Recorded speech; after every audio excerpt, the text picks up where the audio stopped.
This week on More Cowbell Please, it's Joel Smallbone. You're going to love this episode. Joel and I have been friends for a long time, and he really talks about a lot of stuff I had completely forgotten about, some of his earliest songwriting. There is a snippet of a song never released on this episode. It's a 16-year-old Joel singing a song called Lullaby. This is an exclusive listen to that. We get into stories of Unsung Hero and early memories. Unfortunately, the cow went crazy and went on vacation this week. He's up in some paddock way up in the field and didn't get some editing done. So it is going to be a multi-part episode. So that'll be what's on the agenda for next week. I would love it if you'd subscribe. Hit that subscribe button, get the notifications, comment. Hey, tell me what you think of that demo we did. One of the first songs Joel ever wrote. All right, without any further ado, let's get into it. This is Joel Smallbone.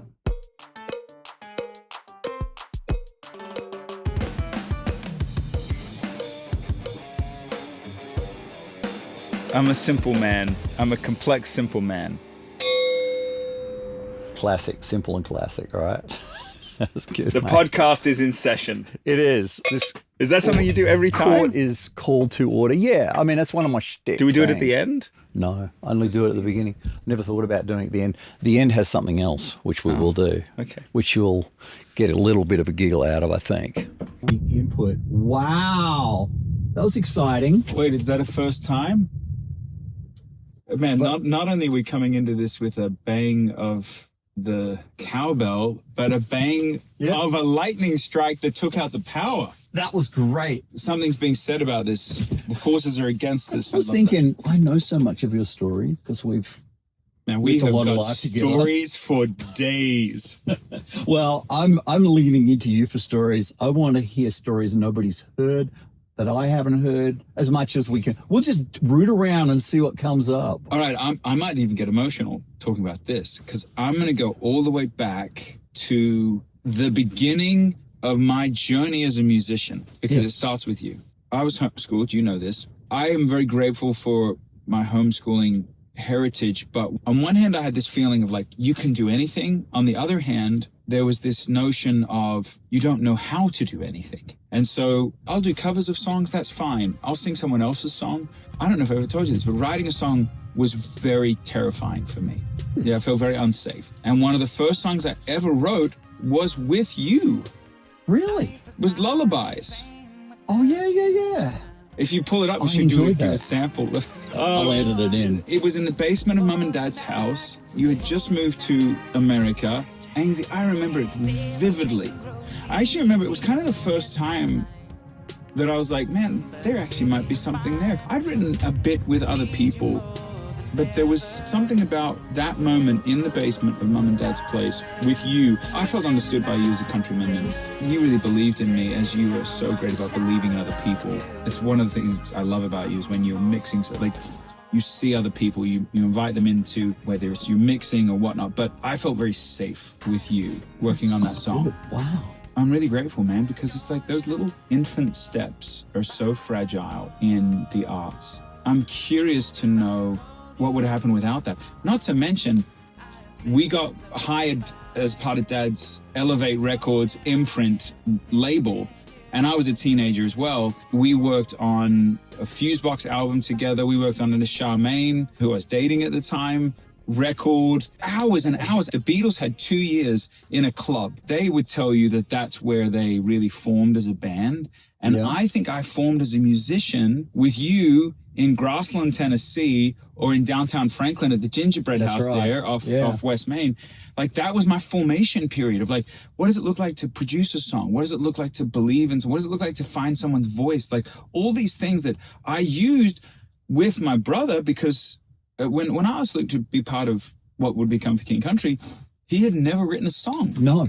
He says that in his podcast. It's like you were already years ahead of him. Because of you. Because of the stuff we'd done together. One thing that I was always impressed with was that you had a sense of taste and what you liked and what you didn't like. He would say, that's not cool, or that is cool. Like, you had a cool meter. You've always had a cool meter. In fact, whether or not it's right or wrong, or just it doesn't matter. Australian homeschooler cool meter. But it is an opinion. But you had confidence in it. But you're humble about it. You were humble enough. You were less humble then than you are now, I would say, probably. But just to be fair. Thank you. That's actually the greatest compliment. Man, you know what I said to people, man? For people like you who just freaking put up with me, I had such a naive sense of confidence and assurance, and I have no idea where it came from because I didn't earn it. Like, where did it come from? Was it touring with Beck? Was it doing background vocals? You know, that's one of the questions. Where did you get that confidence?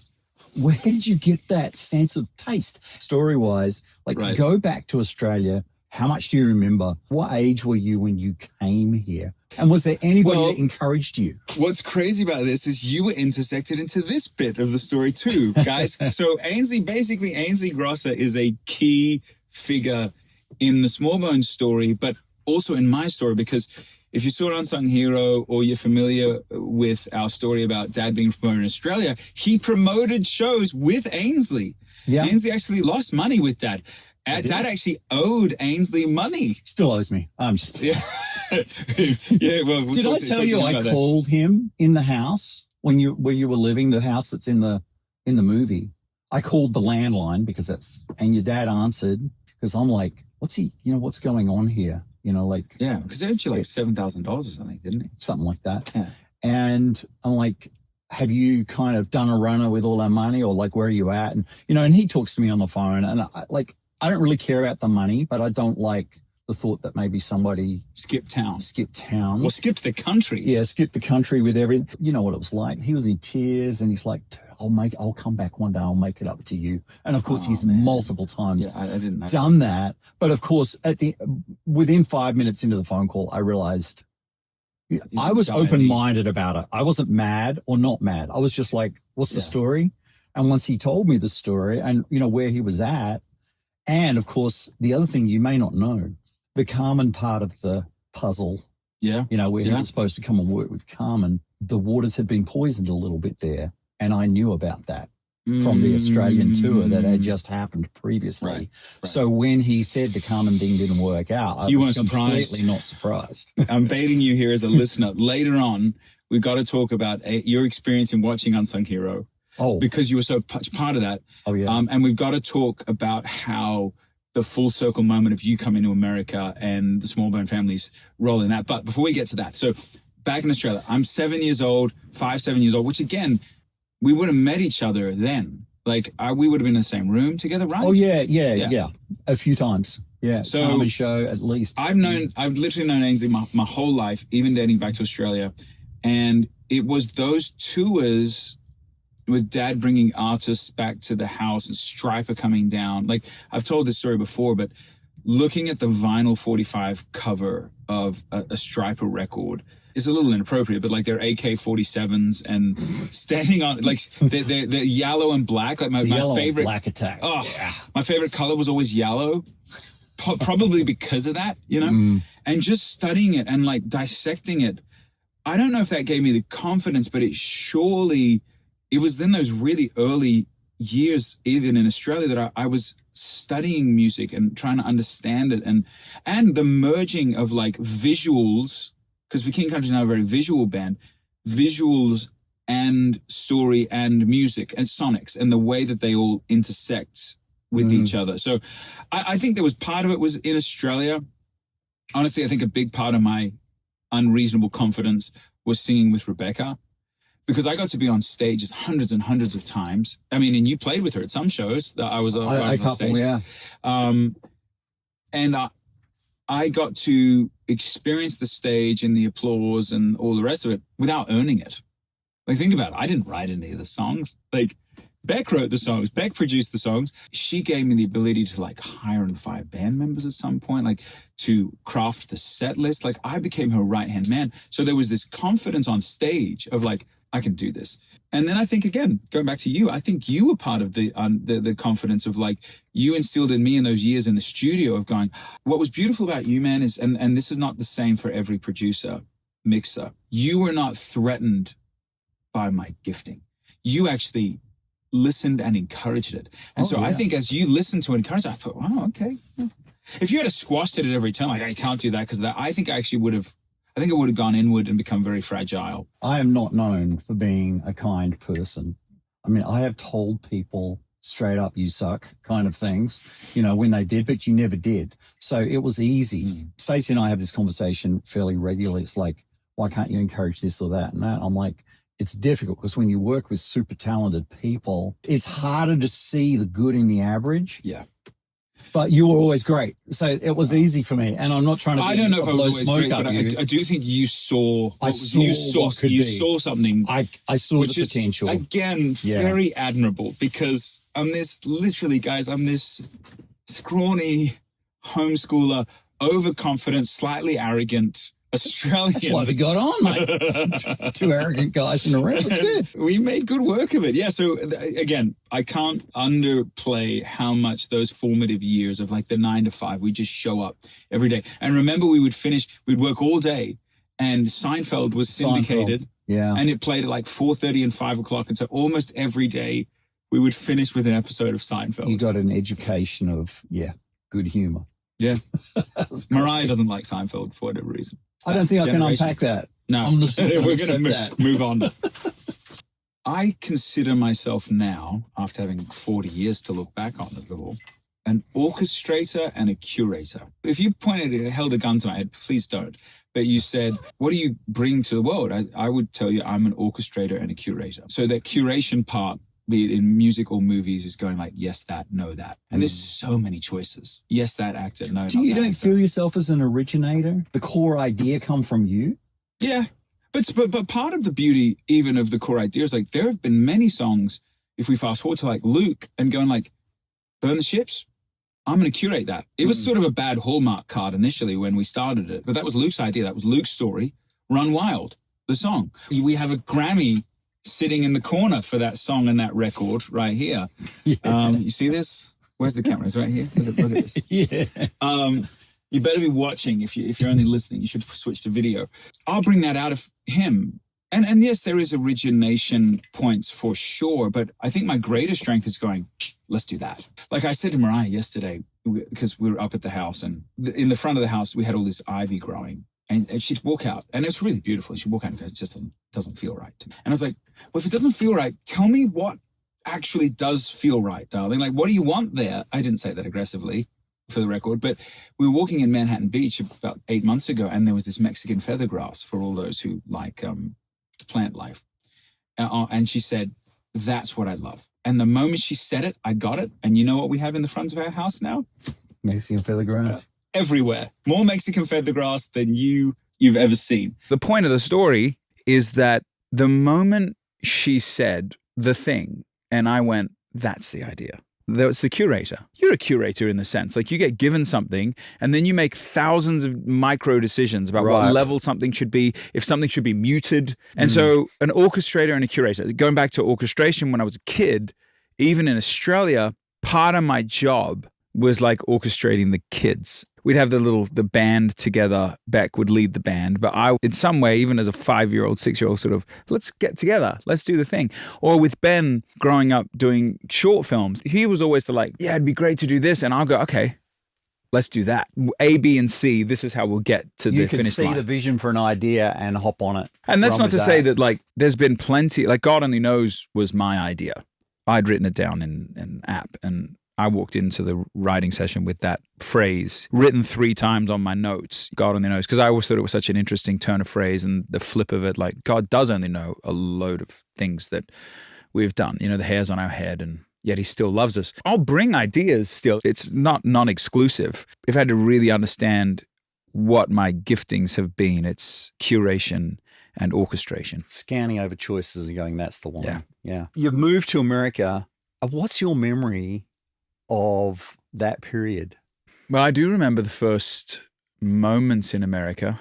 I remember landing in LAX, and the film depicts this at some level, but you got to think there's 6 of us at the time. Mum's pregnant, trying to suck in her belly because she didn't want the immigration agents to know because they'd be suspicious. There's 6 of us kids, and we're all under the age of 14, down to 2 years old. Yeah. Put that in context for a minute. It's 1991.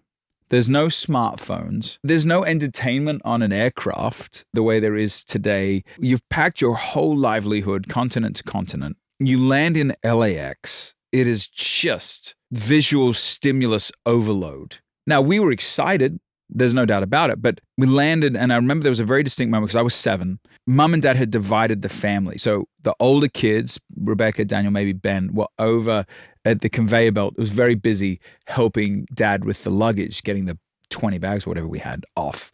And the younger kids, Luke, me, and Josh, were with Mum, probably only 10 meters away.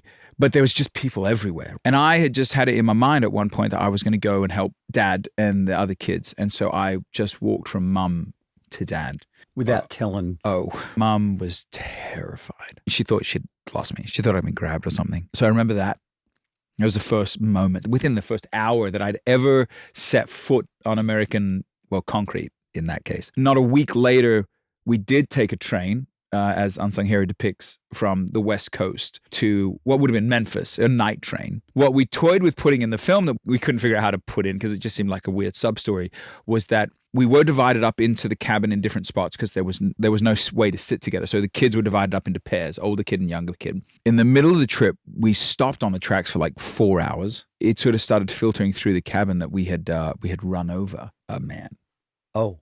So you got to think again, as a 7-year-old, you're going, okay. You think of America, and Westerns were really in at that time, like just in movie theaters. You know, if you remember the early 90s, it was all Westerns and shoot 'em up kind of films. Yeah, Dead or Alive. Oh, yeah, Dead or Alive. That's right. You sat there and you went, okay, this terrifying moment at the airport, and now we've run over a guy on the train. You're like, well, this is, I guess, what America is. It's just like, it's like the movies. It's people getting run over.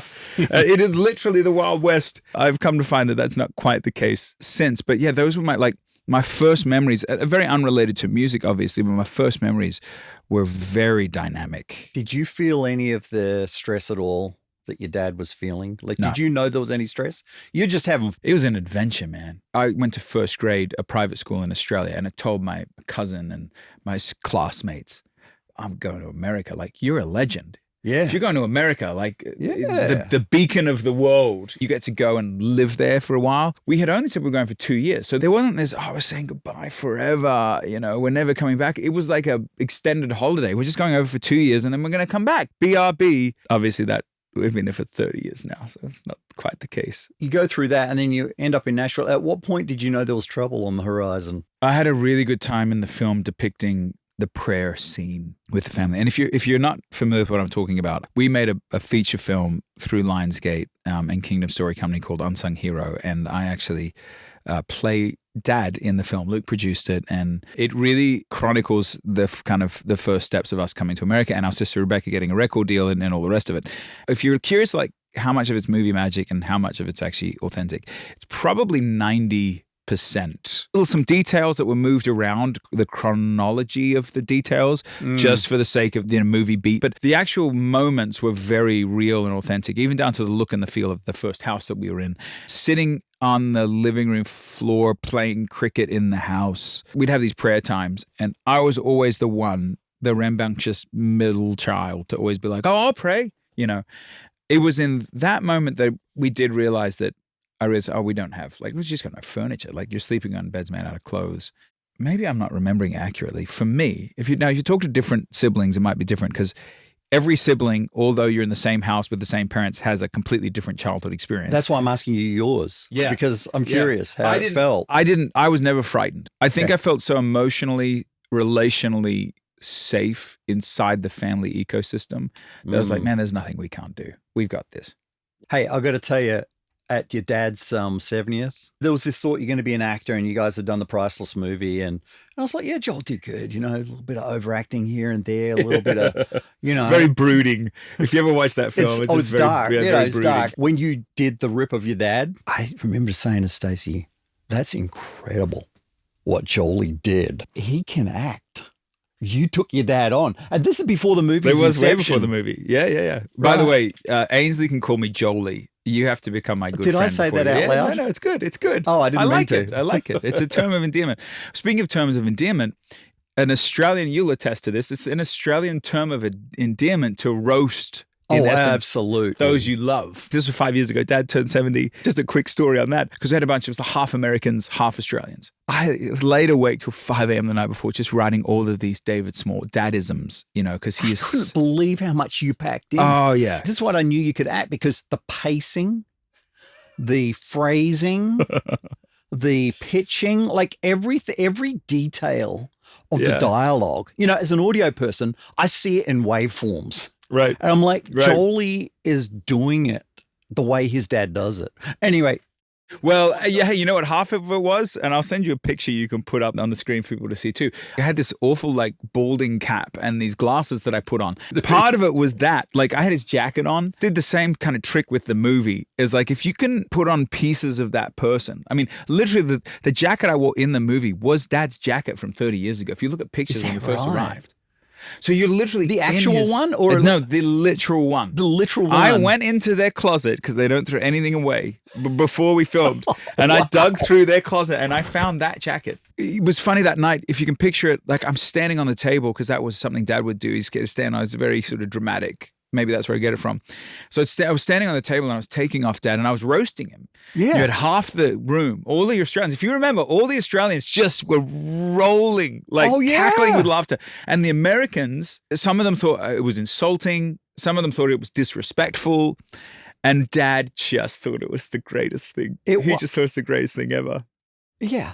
It was fantastic. Maybe in some ways that's where Unsung Hero came from. It was sort of somehow born that night of like, or at least the idea of me playing him. Well, it told me that you had an innate ability to actually study. Like most people won't see that pacing and that pitching and the whole delivery of things. And somehow you had remembered all of that and were able to mimic it. And I was like, that's acting right there. Well, it was good, man. Thanks, man. Coming up too, wait till the end because we still need to get Ainsley's response to the movie.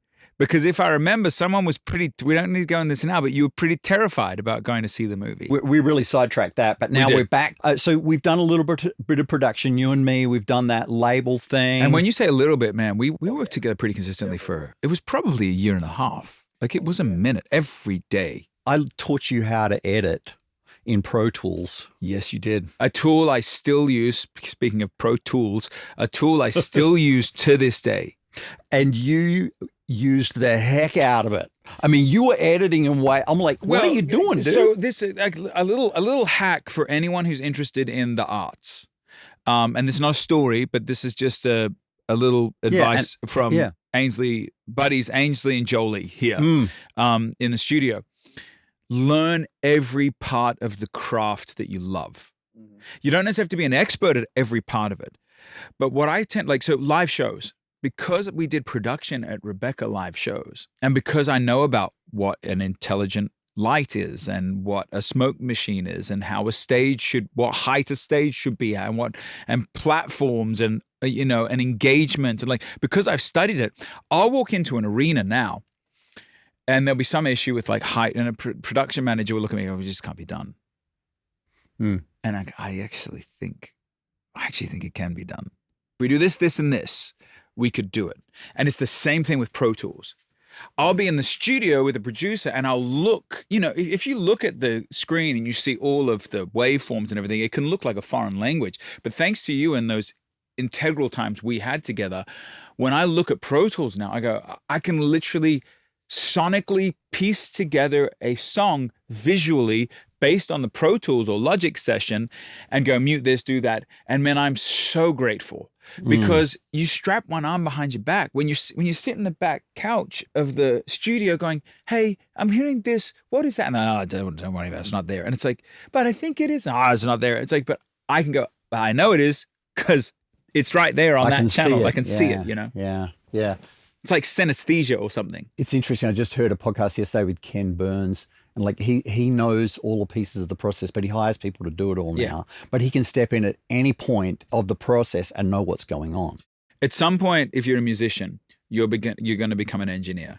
At some point, you're going to become a marketing guru. At some point, you're going to become a CD artwork designer or a digital designer. Like if you're in film, at some point, you're going to become, a gaffer, and you're going to become a PA, As one of the mistakes I've made is not embracing social media.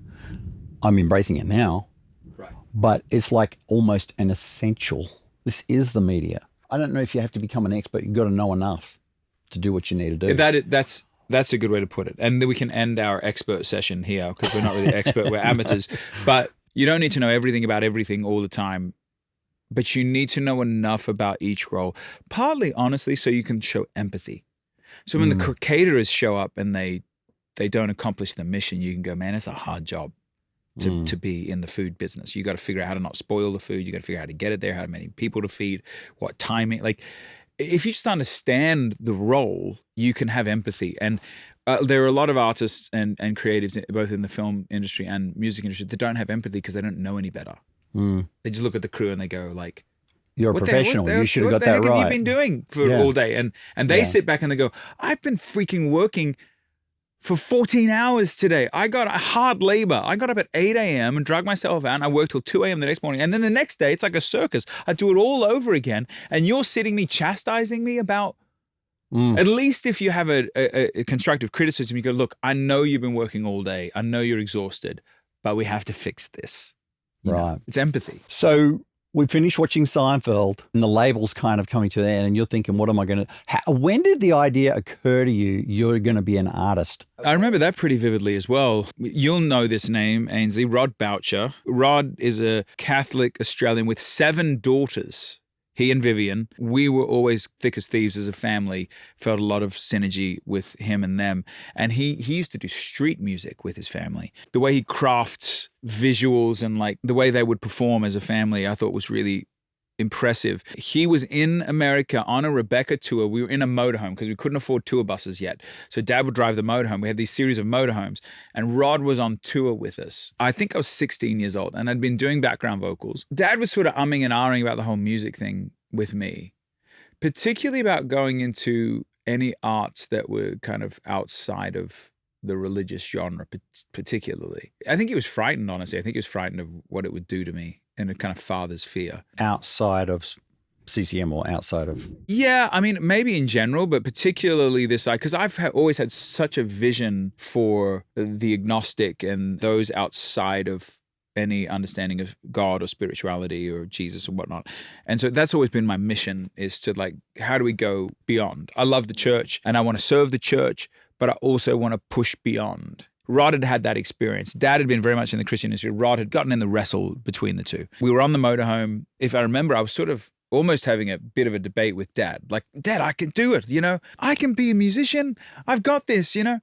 And Dad is, I don't know, you know, he was sort of ho-humming about it. And I remember Rod coming in very avidly going, David, you need to really consider this. I think you can do it. Peer to peer, Dad and Rod, who had mutual respect for each other. It was like that little statement from Rod changed Dad's perspective on me, you know, because the danger with working with family is riddled with complications. But one of the many perils and pitfalls is that you lose objectivity with the one you love, because familiarity breeds some level of, not contempt, but just some level of, you're not impressed. He literally was part of creating me. And he's known me from the time I was an infant. And so having his buddy, who was sort of one step removed, who'd just come in from Australia going, I think Joel can do this, David, changed Dad's perspective. And it was like, that was it. I don't think he looked back after that. He did say, you know, we spent about 3 or 4 years working on a solo career. He did say at some point, Dad was like, I don't think Joel can do it on his own. And that was a hard pill. You may not have listened to Luke's podcast, but he tells the story of your dad calling me and saying, I don't think Joel can do this on his own. Do you think, you know, maybe Luke should come along with him? And I'm like, absolutely not. I did. I told your dad that on the phone. Oh, that's very kind. I was like, no, Joel's got this.